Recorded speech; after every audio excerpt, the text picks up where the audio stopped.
We're going to come around here. We're going to disconnect. We're going to take this screw off here and off here and remove this housing. Okay, now we're going to come over here and remove these clips. Going to peel this insulation off. But first what we're going to do is take these screws out and remove the heater core. Take that heater core out of the way. We'll start that. Okay, remove the insulation from around the heater core, and now I'm going to reach in and remove this Phillips screw so I can remove this two-piece bracket. You can see it sort of pulls together, not real straight. So I'm going to remove that. That's a support that holds these tubes tight. And then we're going to also remove these screws and this bracket that holds the two halves together. Now we're going to remove this bracket by removing the fastening nut that goes through the case. It's a case bolt. I'm going to take out all the case bolts. The evaporator, once we've taken this bracket off, we can now, it pulls up and out of the case. Okay. Now we have the evaporator, the heater core. We have the heater core in hand. Now we're going to go to the rest of the parts on the case. We don't have to remove these screws or this, but we are going to take and separate this housing where the blower motor was. Then we're going to go ahead and remove any screws that are holding the case halves down, and little braces just along this line right here. We're not going to go very far. We're going to take this, and this. We're not going to start removing a whole bunch of stuff. We're just going to, as I do it, I'll show you what we do. This is a pretty easy job once you've done it, especially knowing that where pieces and parts go, because we're going to remove this bracket also now. And we've just removed 5 screws attaching at the bottom.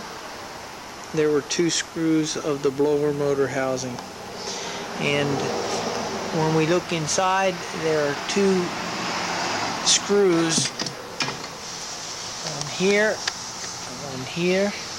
We're going to take these out, because what this does is join the case together. We're going to undo this outer housing and get to the screw inside here.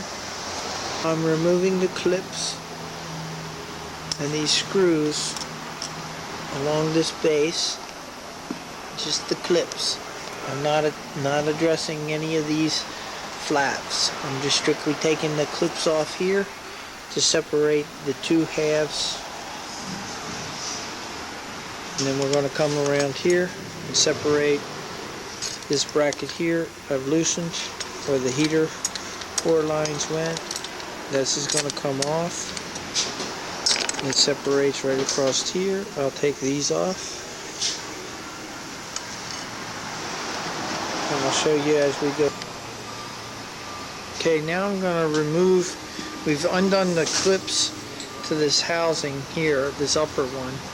I'm going to remove this to gain access to these screws that continue to hold this flange. We've undone these and the clips across the front right here, and we're going to come around. I loosened this flap. I just loosened these screws, slid this out of the way so I could get the screw in here.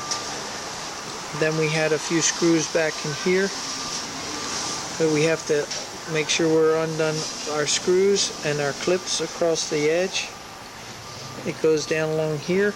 We've taken off the bracket that runs across here. Okay, and what we're going to do is we're going to separate the 2 halves. It splits in here. We've taken out the support in between. There's a support that goes in here, and we've taken out the screw right here. We've taken out all the clips that hold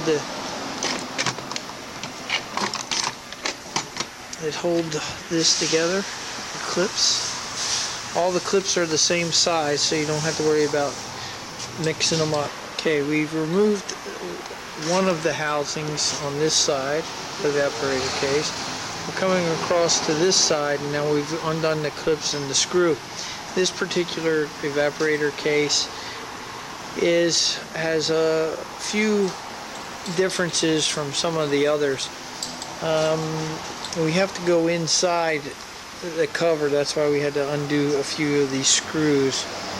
And right now we're going to remove this side, take this out of the way to gain access to a few more screws right in here. Okay, we're going to remove this button from the flap to this diaphragm as we separate the case halves. So we're going to take this out, and then we're separating the case right now, the two halves.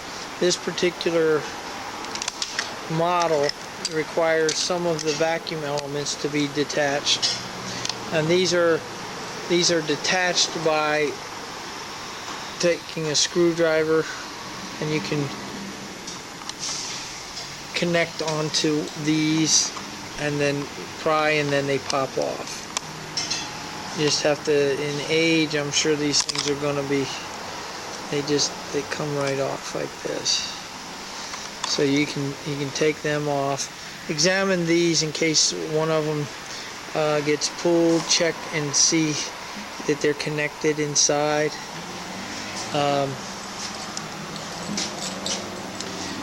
You want to check your diaphragms while it's out of the car. We're getting ready to separate the two halves. You see that we have a green-white goes on the top. The green ones go to the top.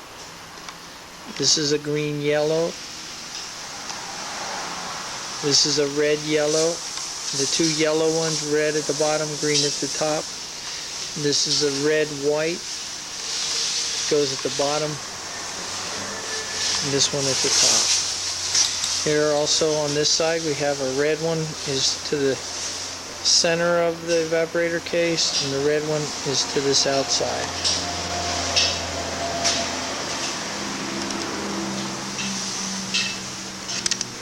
We've detached this red one from here.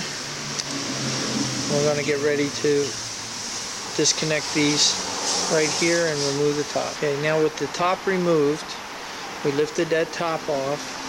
We expose the evaporator case, and you'll always be able to see where they've been leaking out of different areas. They'll get oily, they'll get corrosion. Some models require this piece to be added.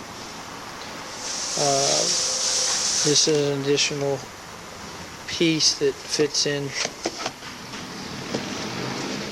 So we'll remove that, and we'll get ready to install the new evaporator case, and everything that you've seen will be in a reverse. If you want to see it, just play this tape and read. Now I've set the new evaporator in place. The new evaporator comes with a plastic filler, and no longer will I need the foam that normally comes with these. Now I'm going to get ready to open this, and you always listen for a noise when you loosen these. If you don't hear vacuum like that, then you probably have a bad evaporator.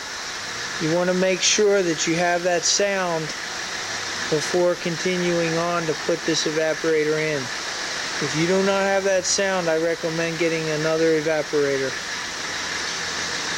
We're going to go ahead and get ready to put the cover on this, and I will be installing a new expansion valve before I put